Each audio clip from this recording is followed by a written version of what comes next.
significa o lugar de azeite, ou a prensa do azeite. Esse é o significado do nome Getsemane, lugar de azeite ou prensa de azeite.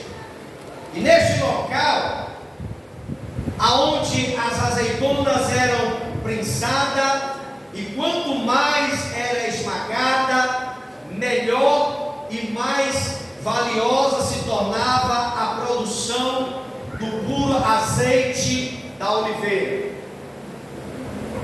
Quanto mais era esmagada, era prensada, melhor e mais valiosa se tornava a produção do azeite de oliveira.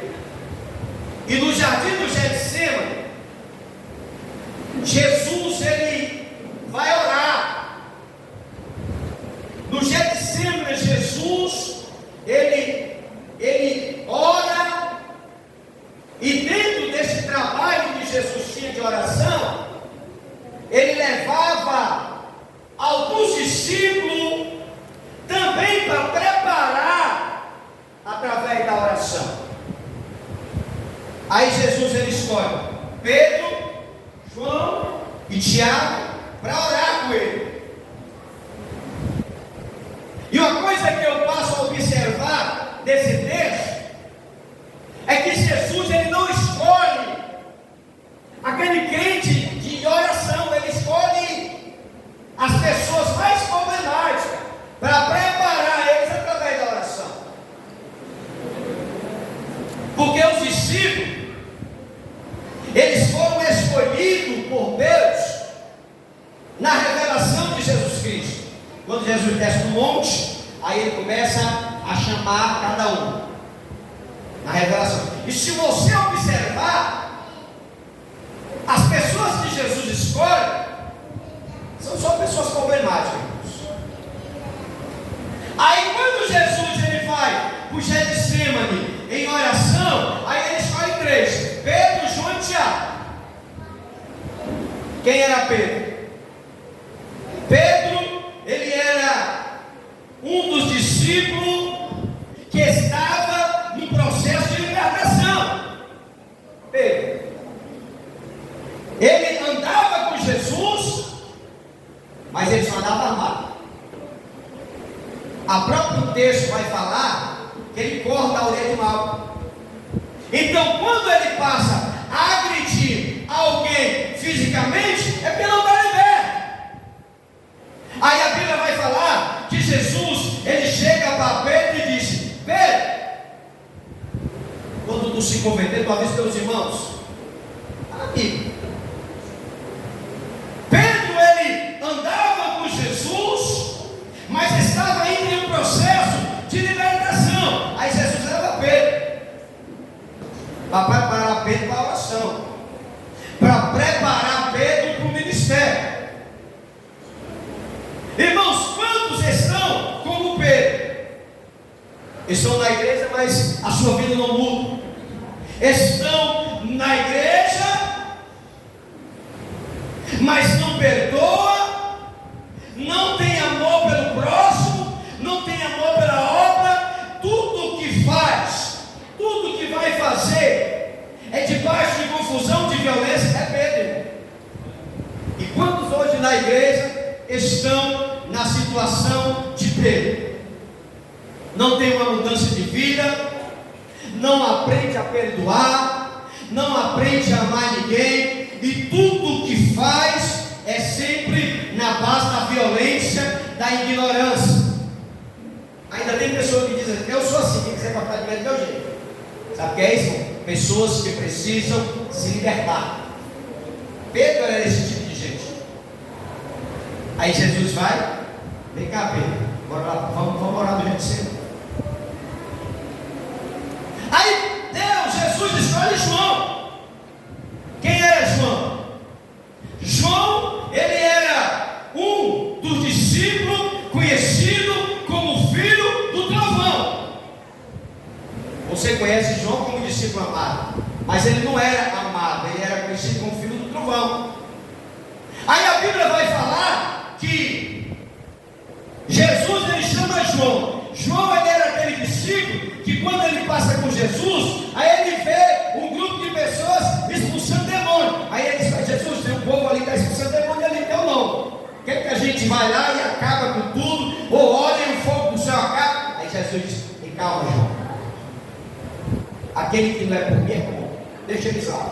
João, ele era esse tipo de discípulo que não aguentava desaforo, que estava com Jesus, mas era bruto, não poderia ver ninguém falando de Jesus fora o grupo deles, que eles iam querer acabar com tudo. Está na Bíblia, irmão. Senhor, nós ia passando ali, tinha um grupo ali, expulsando demônio. Quer que a gente vá lá e acabe com esse grupo, ou então venha fogo do céu e consome? Aí Jesus deu até calma. Aí Tiago também era outro discípulo que era intolerante, que não guardava desaforo. E todos esses eram pessoas problemáticas, mas Jesus escolhe para um ministério glorioso. Mas para que esse ministério glorioso viesse a acontecer na vida deles, eles tinham que ter uma mudança radical. E uma mudança radical só acontece através da oração. Aleluia, Deus. Aí Jesus disse: bora ali comigo orar. Vamos começar de 3 em 3. Eu não vou falar nem de Judas, de Tomé, que estava com Jesus, mas só acreditava se pegasse e visse. Vou falar nem desses outros, para você entender que tipo de classe estava ao lado de Jesus. Mas uma coisa que eu acho lindo, irmão, é que quando Jesus chama, Ele não chama os preparados e os capacitados. Jesus, Ele leva o Getsemane para ser esmagado, para ser pisado, para ser moído, para sair uma nova criatura, um novo discípulo, preparado para a obra de Deus. Aleluia, Deus. Porque o Getsemane significa o lugar da prensa. O Getsemane simboliza o lugar onde as azeitonas eles eram esmagados. Aí eles foram tudo para lá, ser preparado por Jesus para o ministério que o Senhor o entregaria em suas mãos futuramente. Aí Jesus ele vai para o Getsemane. E estudando aqui esse texto, eu passo a compreender, irmão, que Jesus ele vence o diabo no deserto. Mateus 4 vai falar isso. Jesus ele vence o diabo no deserto e ele venceu o mundo na cruz.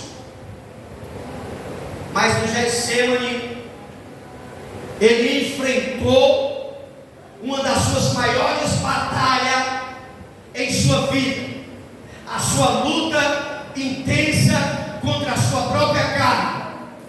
Jesus ele enfrenta lá no Getsemane.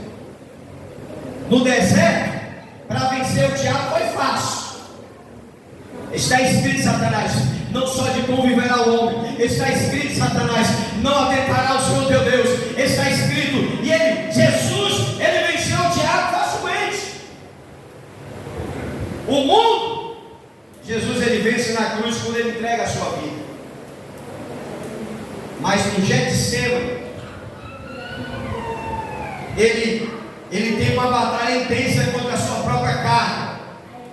Jesus, no Getsemane, ele orou prostrado, com o rosto em terra e com a alma organizando da morte. Ele estava ali angustiado, ele estava ali no Getsemane angustiado até a morte.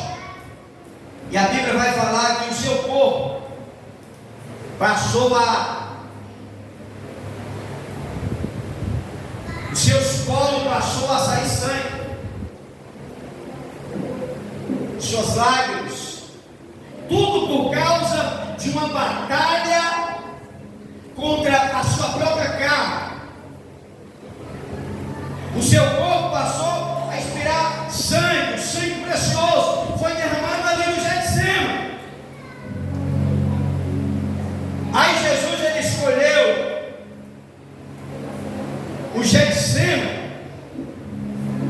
para se preparar para o Calvário. Jesus ele poderia ter vivido a vida dele no monte chorando, mas ele vai, escolhe o Getsemane, escolhe esse jardim para se preparar para o Calvário. E nesse local, Cristo ele foi prensado, ele foi amassado, ele foi espremido e ele derramou pela primeira vez o seu próprio sangue por meio de lágrimas e por meio de suor. Ele poderia ter escolhido qualquer outro lugar, mas ele foi lá no Getsemane. Foi lá aonde ele foi emprensado, foi amassado, foi espremido. Foi lá aonde ele derramou o seu precioso sangue.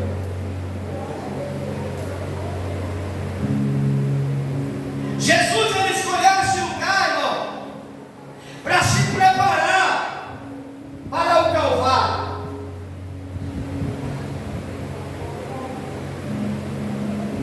E hoje, como um culto de ceia, eu quero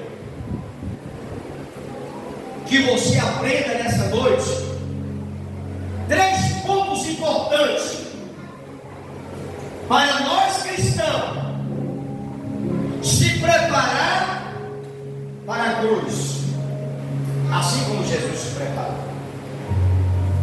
Ele escolhe o Getsemane para se preparar para morrer pelos nossos pecados. E eu queria que você aprendesse aqui em poucas palavras 3 pontos importantes para você cristão se preparar para a cruz.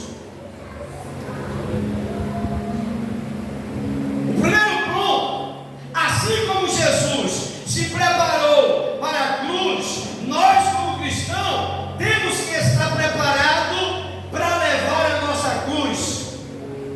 E a primeira coisa que eu quero que você aprenda a se preparar para a cruz é orar. Diz para a pessoa que está do lado: a primeira coisa para nos preparar para a cruz é a oração.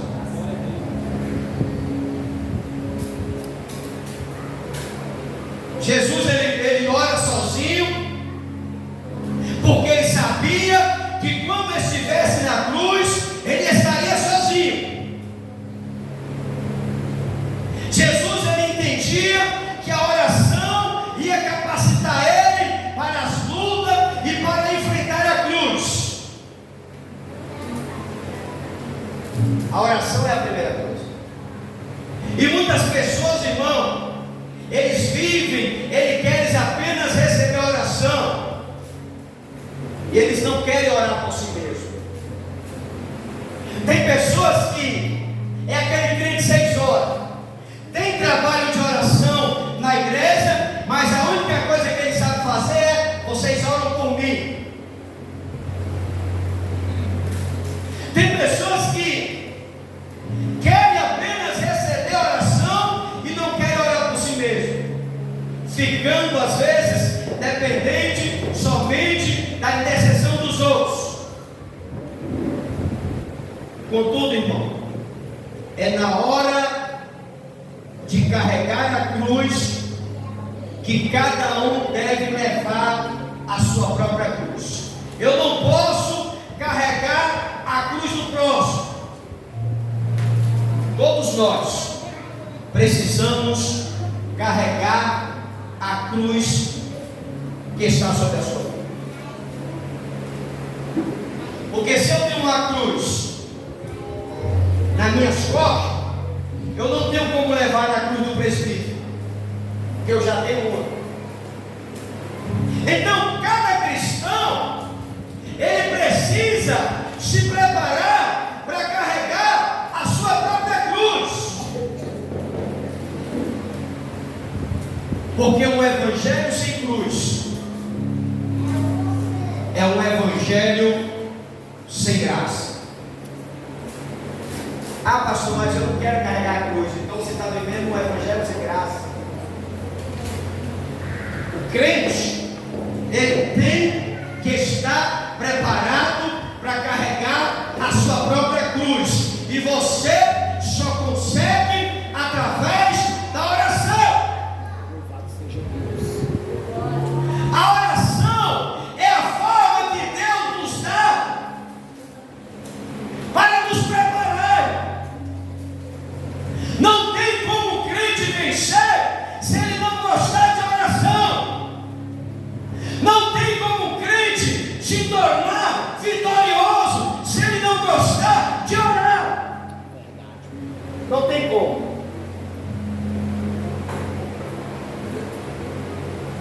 Ah, pastor, mas eu sou crente, mas eu não tenho nenhum tipo de problema, graças a Deus a minha vida é boa, a minha vida é assim, é porque tu não ora.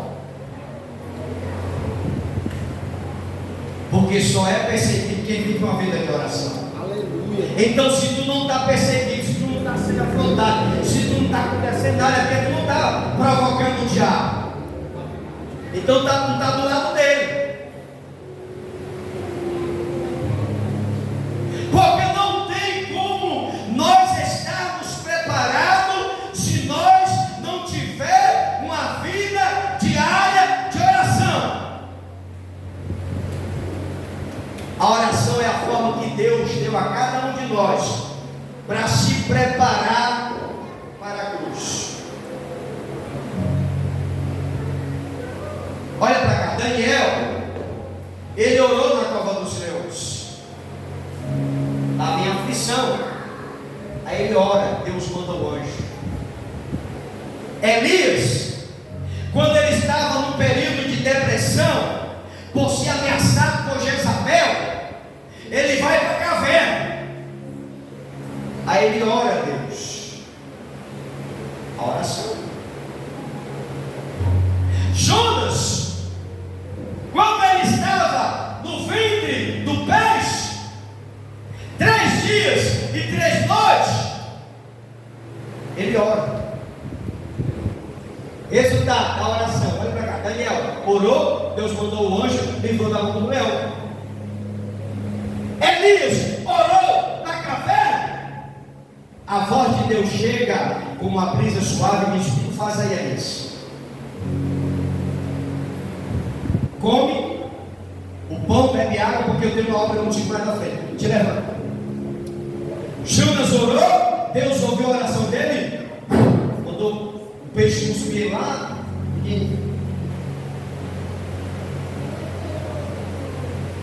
e Jesus, ele sentiu a necessidade de orar. Agora imagine nós. Agora imagine nós. Eu poderia citar aqui vários textos de a importância da oração, mas só esses 4 é o suficiente para você entender que a oração é o primeiro ponto para nos preparar para a cruz. Segundo ponto para nos preparar para a cruz é vigiar. Não adianta você orar sem vigiar, não adianta. Jesus, ele pediu seu discípulo, Pedro, João e Tiago, para ficarem junto com ele e vigiar. Aí o que é que acontece?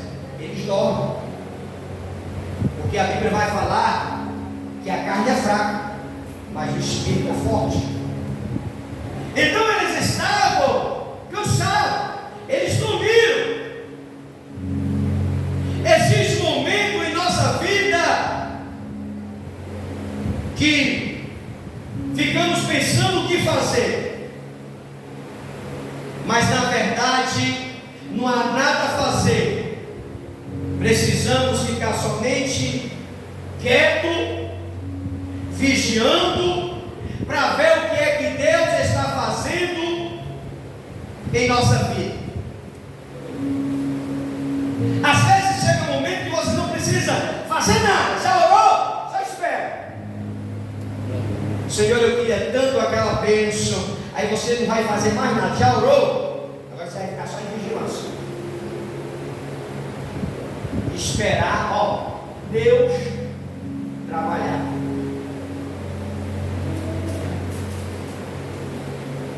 É necessário somente agora vigiar para ver o que Deus vai fazer através de sua oração. Porque por falta de vigilância, muitos erros e acidentes acontecem. Questão de minutos. Se você não vigiar ou der algum minuto de bombeiro, alguma coisa, um vacilo qualquer, você pode botar uma vida a perder por falta de vigilância.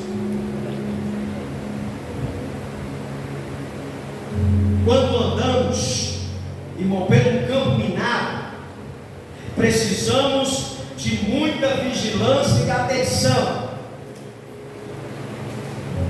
porque o inimigo das nossas vidas, ele faz de tudo para nos tirar a nossa atenção. E o sono espiritual tem sido um problema. O sono espiritual muitas vezes tem sido um problema na vida de muitos crentes.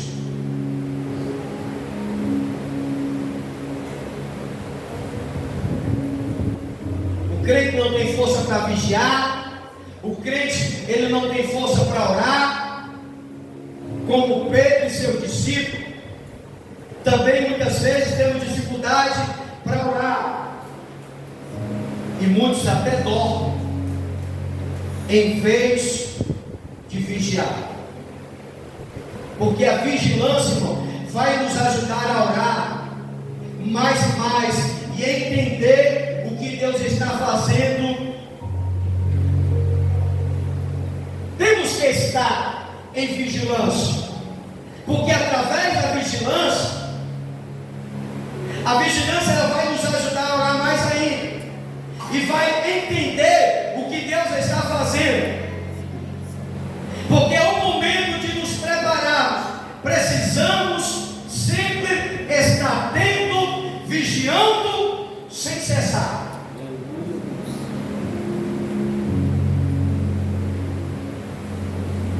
Quantas vezes, irmãos, o crente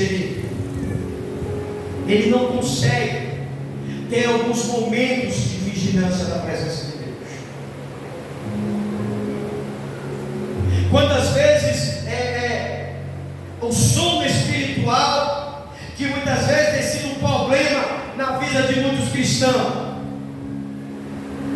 não permite que o cristão venha a estar vigilante. Quantos cristãos hoje não conseguem passar uma hora de vigília? Quantos crentes, irmão, não conseguem passar uma noite em uma vigília, dentro da igreja ou fora da igreja? A vigília começa agora, quando a questão de meia hora, 40 minutos, já tem gente. Sabe o que é isso? A carne. Ela não aguenta a batalha espiritual, porque os discípulos estavam nessa situação. Eles foram convidados a orar, mas eles não tiveram força para vigiar ao lado de Jesus. Jesus ele vai a uma distância, ele estava se aproximando da morte. Aí ele ora: Senhor, se possível, passa de mim esse cálice, porque não faz o que eu quero, mas faz a vontade que está no teu coração. Aí a Bíblia vai falar que Jesus ele faz a oração 3 vezes, pedindo a mesma coisa. Aí quando ele chega, está lá os discípulos dormindo. Aí Jesus disse: ele não pode orar comigo nem uma hora. Os crentes ele não conseguem orar 10 minutos, irmão, quanto mais uma hora. Aí tem um trabalho aqui de oração para a nossa irmã Ivone. A gente não consegue orar 5 minutos. olhando para o relógio, já é coçando a cabeça, já é dizendo assim, calma, esse negócio não é. Aí tu consegue passar meia hora, uma hora na presença de Deus em oração. Mas quando termina a oração, aí a gente quer ir embora. Às vezes a gente passa mais tempo conversando depois da oração do que na própria oração. Sabe o que é isso? Coisa do diabo. Coisa do diabo. Diz para a pessoa que está lá, irmão, a gente tem que vigiar para não cairmos em tentação. Que tentação é essa, pastor? A tentação de nós não conseguimos orar o suficiente. Sabe por que a gente tem um trabalho de oração que é só uma hora? É porque você não aguenta 2 horas, 3 horas. Aí a gente quer trabalhar dentro das condições do irmão, a fazer 1 hora, né, bichinho, né, pastor, trabalhando, né, no sol, né, em cima da moto, no galho, fazer só 1 hora, né, nem 1 hora que você consegue em oração. Porque quando a gente chega, a oração de joelho já passou, e a irmã já está terminando de pregar, e já está baixando a porta. Uma vergonha. Aí é um cara de gente, estou fraco, estou caído, não tenho força, estou desanimado, não vou mais para a igreja, eu estou com raiva. Sabe o que é isso? Eu não oro. Tem oração, aquele ali não conta, é criança. 2, aquele ali é filho dele, que também não ora. 3, a gente conta nos dedos os crentes aqui da oração. Aí o resultado, estou fraco, estou triste, estou doente, estou depressivo. Falta de oração. Vigiai e orai para não cair em tentação. A carne é fraca, mas o espírito é forte. O meu espírito quer orar, mas a carne não quer. Aí o que é que acontece? Tem que orar. Tem sítio de oração? Vou para a igreja, vou orar. Aí acontece situação que impede que você não viva. Agora tu me diz uma coisa, como é que tu quer vencer se nós não vigiamos? O sono espiritual tem sido um problema na vida de Pedro, João e Tiago. Precisamos estar atentos e vigilantes. O crente está empolgado para vir para a oração. O filho. Aí acontece algo que distrai ele. Amor, vamos para o cinema. Dia de segunda-feira. Aí o crente vai para o cinema. Sabe o que é isso? Falta de vigilância, irmão. Foi tentado a fugir do propósito da oração e da vigilância. Aparentemente nada acontece. Foi tão bom o cinema, né? Comer pipoca, filme 3D. O resultado não vai vir agora. O resultado vai vir lá na frente. Lá na frente. Essas coisinhas que a gente está deixando desapercebido. Vamos para a oração, não, vamos para o cinema hoje, né? Na outra semana nós vamos. A gente se diverte, você se diverte, é uma bênção, bate retrato, bate tudo, bota nas redes, aquele negócio todo. Na outra segunda-feira eu vou. Pode não ter a outra segunda-feira para nós. A falta de vigilância pode nos acontecer antes da segunda que vem. Porque muitas vezes nós oramos, mas às vezes nós não vigiamos.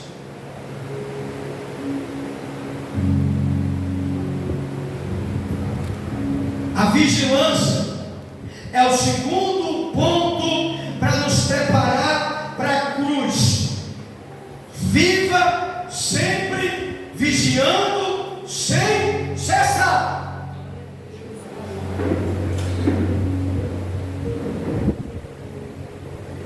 Acordou de manhã, irmão, vai logo para os pés de Jesus, agradecer a Ele e apresentar o dia. Não adianta sair de casa sem oração, sem bênção, porque você vai ter problema. Nada vai dar certo, nada vai fluir. A gente tem que amanhecer o dia nos pés de Jesus, pedindo a proteção dele para a nossa caminhada na semana que vai vir. E essa oração tem que ser acompanhada com vigilância,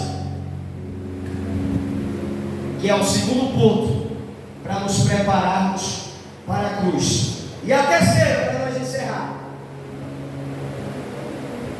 aceite sempre a vontade de Deus. Aleluia. Irmãos, às vezes nós queremos as coisas, queremos que as coisas aconteçam do nosso jeito, e nem às vezes acontece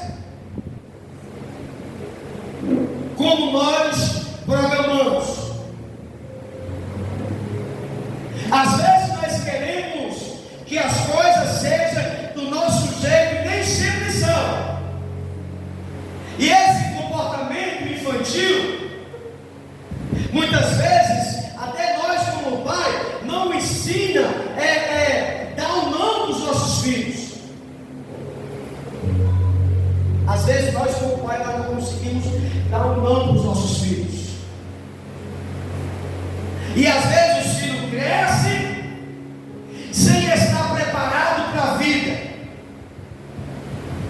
porque a vida não só é de coisa boa. Às vezes as coisas não acontecem da forma que nós queremos, porque nós precisamos entender que a vida nem sempre acontece da forma que nós planejamos, porque nós não temos somente ganho, há também perdas. E as perdas muitas vezes é algo que vem nos preparar para ganhar mais à frente. Diz para a pessoa que está do lado: às vezes a vida não é só de ganhos, às vezes temos perdas. E as perdas é a preparação para nós ganhar mais à frente. Eu tiro isso pelo Salmo de número 126, verso 5. Os que semeiam com lágrima, com alegria, ceifarão. É assim. Os que semeiam com lágrimas, com alegria, ceifarão. A vontade de Deus é maior do que a nossa vontade. E uma coisa que a gente tem que entender, irmão,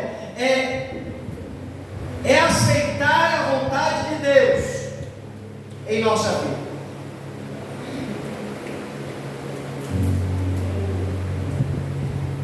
Olha para a pessoa que está lá e diz: irmão, se prepare para carregar a sua cruz. Se você deixou aqui no meio do caminho, está na hora de botar ela nas costas de novo. Porque o evangelho sem cruz é um evangelho sem graça. E a pior coisa do mundo é você viver sem graça. O crente tem que estar sempre debaixo da graça.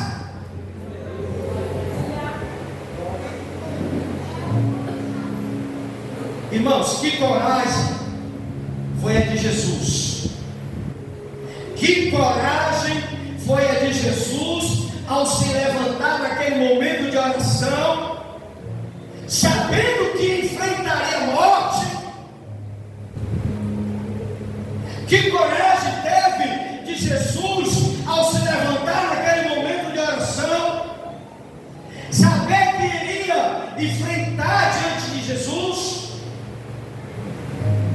ele deu a ordem, dizendo: basta, parou.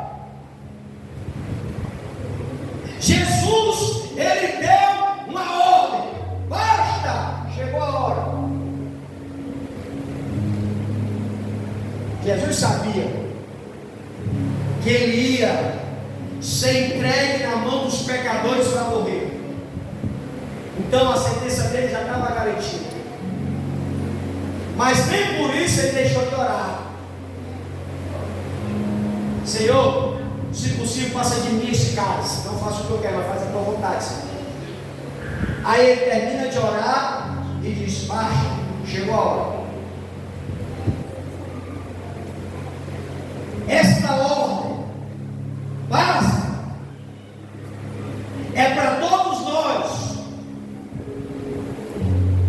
Chega de ficar dormindo, chorando, reclamando da vida. Vamos nos levantar e tomar a nossa cruz e seguir a Cristo.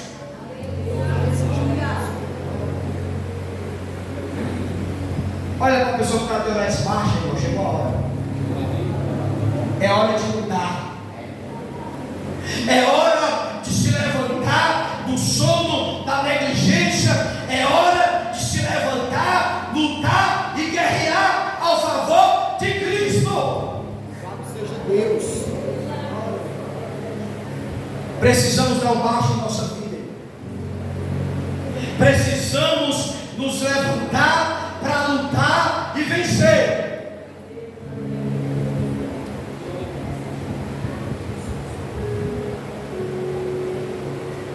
Quando estiverem para enfrentar as lutas, não se entregue facilmente ao sono espiritual. Levanta-se, ore, vigie e aceite a vontade de Deus.